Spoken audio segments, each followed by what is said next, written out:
bikes how-to today. Dear Lord, look what we have.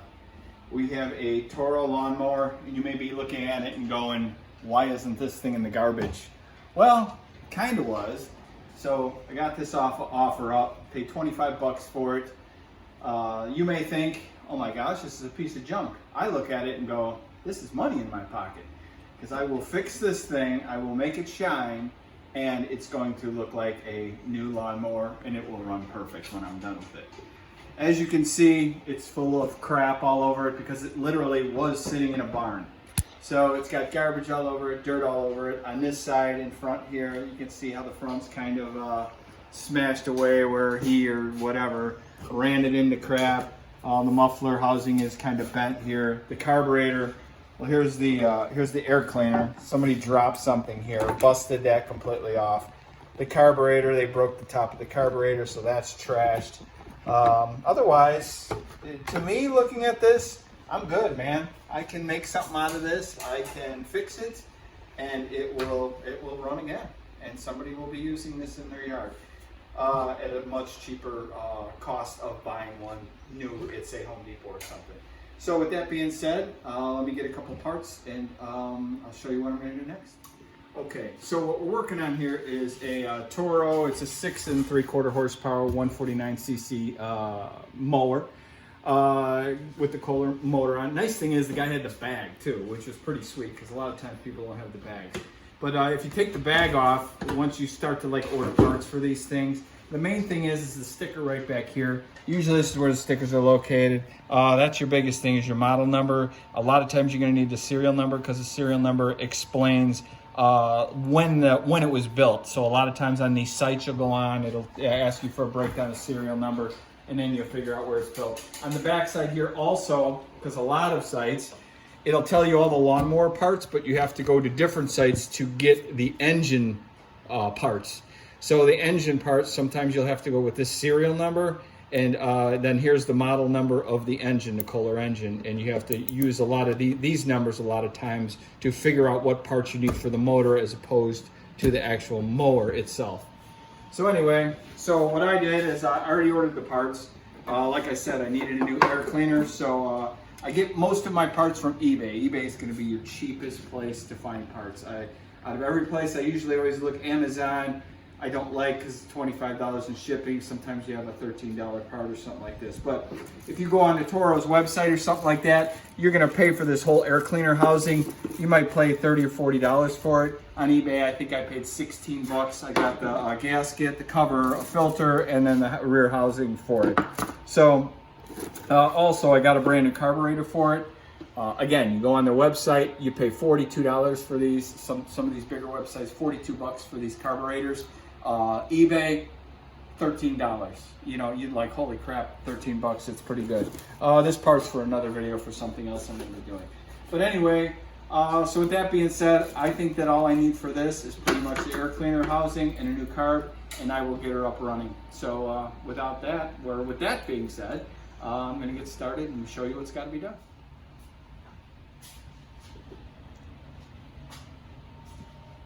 Okay, so first off, what I think I'm going to do before I start screwing with the motor is I'm going to try and straighten out this frame a little. Obviously, like I said, he ran this thing into something, who knows what. Nobody cares about lawnmowers. That's just the way it is. So what I like to do is, you know, when you have metal like that, you know, you get something underneath it. So you need, the biggest thing is, getting something on it that you can get some strength on, and then just kind of straighten it back out. You know, it's all about leverage. So if you can leverage something, and you can see how you get something back there, and the whole idea is having more pull back here than here, and you just kind of straighten it back out. So let's see how that just kind of comes back. Pretty crazy, huh? And look, you almost got this whole thing back to where it was. No problem. That's a beautiful thing. It's a beautiful thing, right? So anyway, what I'll do too later is probably sand a lot of this paint off here.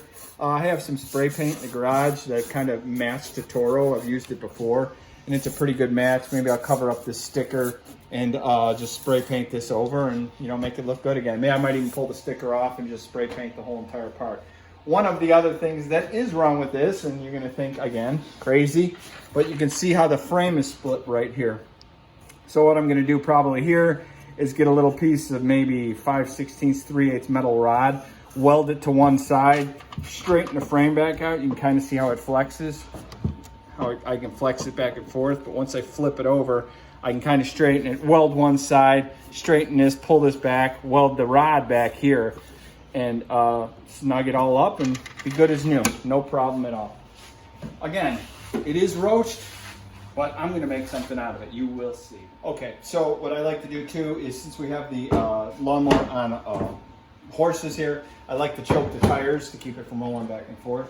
Another thing, first off, so there's fuel inside this thing. It's probably old as crap, you know what I mean? You can see it down in there. So I'm gonna drain that. I always get rid of any gas that's in these things because it's usually old and been sitting around forever. So I have a hose clamp remover, and you put that on there, and I like to crack them loose, and then sometimes you gotta kind of struggle with these things because they've been on there forever, and you gotta, pull them back like that.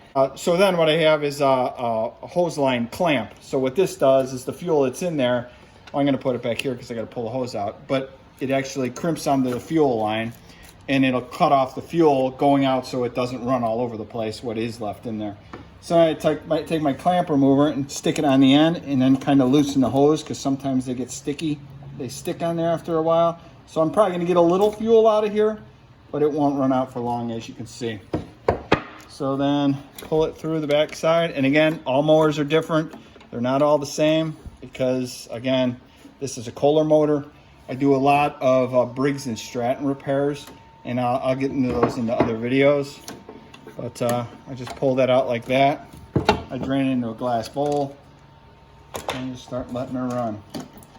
So, and get rid of the fuel. A lot of times I'll pull the tanks off and then just drain them right in there. But you can kind of see the fuel that's coming out of it is green. Why it's green, I do not know. But once you've been doing this a long time as well, a lot of people call it varnishing. When the fuel's been inside there for a very long time, you can smell it. And you can, you get to know the smell of bad gasoline. And it's got a varnishy type of smell. And I can smell this right now and tell you that it is bad, as well as being green, because gasoline is not supposed to be green unless it's an oil-gas mix, which this is not. Okay, so I have drained all the fuel out of the tank. As you can see, like I said, it's kind of green. Gasoline is not supposed to be green. Unless it's, like I said, a two-stroke where it's an oil-gas mix. That's when it usually has that bluish-green look to it, but fresh gasoline is not green. So I've had green gas, I've had orange gas before I've drained out of these, orange gas, with chunks in them, leaves in them, all kinds of crap, and that's never good. So, and again, once you get used to working on these, you can smell it and tell that something's wrong. So my next part is I don't want to get into carburetor and that, because these are really the last things you put on is the carburetor and this air cleaner. What I want to do now is take the entire thing apart, other than, the engine itself. I'll take all this housing off, the recoil, the gas tank, everything, and just start cleaning the whole entire thing. That's what I like to do, because the way I feel is the cleaner things look, the more attractive they are to somebody, and the easier they are to sell. So, and that's my intention here. But it'll be a perfect mower when I'm done with it, and somebody will enjoy it for years to come. Okay, one thing real quick I wanted to mention, that I forgot to mention, is two big things, requirements for working on anything in our shop. Is one, radio. Can't work without a radio. Two is this little fella here. You have to have a shop dog. If you don't have a shop dog, what fun is it? You have to have someone to talk to, ask questions. What do I do here, shop dog? And this is the shop dog. He's not afraid of nothing, and he likes being in the shop, right? His name is Weenie. Okay, so next up, we're gonna take the recoil cover off. I took the time to take the little nuts off already. These are 10 millimeter on this motor. Anyway, I always keep a magnetic tray next to the mowers or whatever I'm working on. It helps to hold everything in place. So the recoil cover comes right off. Usually just let that sucker go up there like that. Then you got your next cover. It goes on like that. That comes off. Again, I'll be selling this mower, so I like to clean everything up, make it look as nice as I possibly can. But anyway, here's the balancer here, fuel tank. So basically I'm just gonna start cleaning this stuff up and go from there.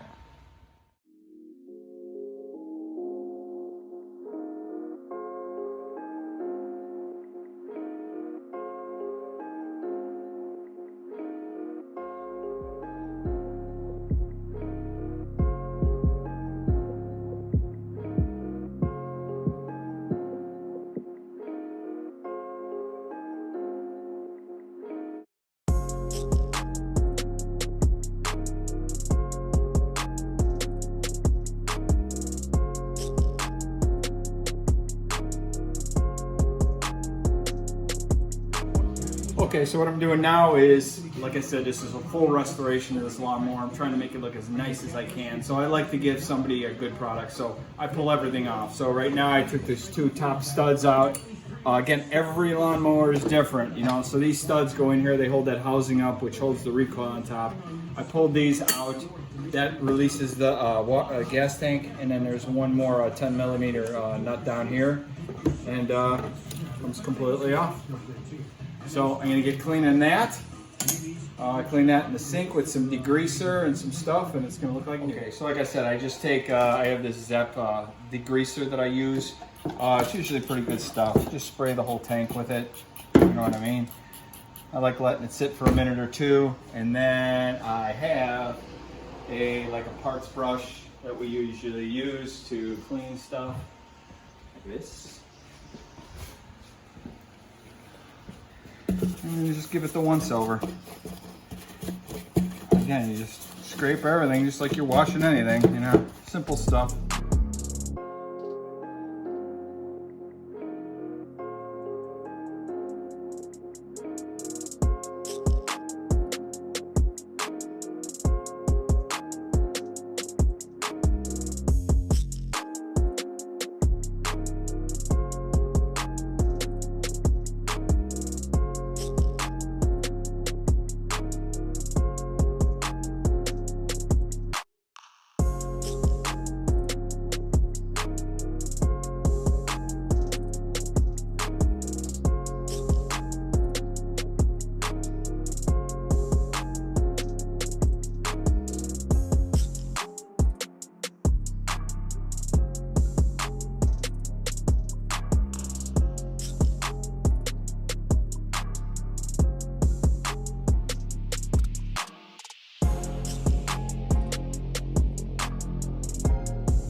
Okay, so now I'm going to start cleaning up the crankcase on the engine here. You can see how greasy it is, how filthy it is.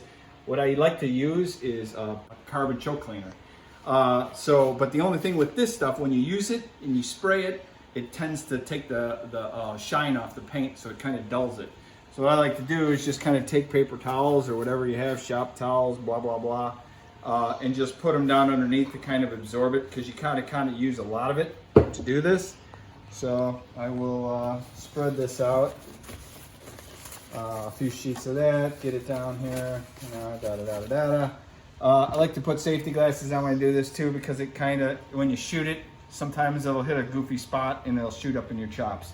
So, but if you watch, if you just see, just kind of get it on there. So what I like to do then is take a toothbrush and start wiping all the grease off it. But you can see that is pretty amazing. But again, clean this crankcase up, you make this sucker look good. You know, somebody sees a clean lawnmower, they're gonna buy the clean one before they buy the dirty one. And that is your way of making the cash.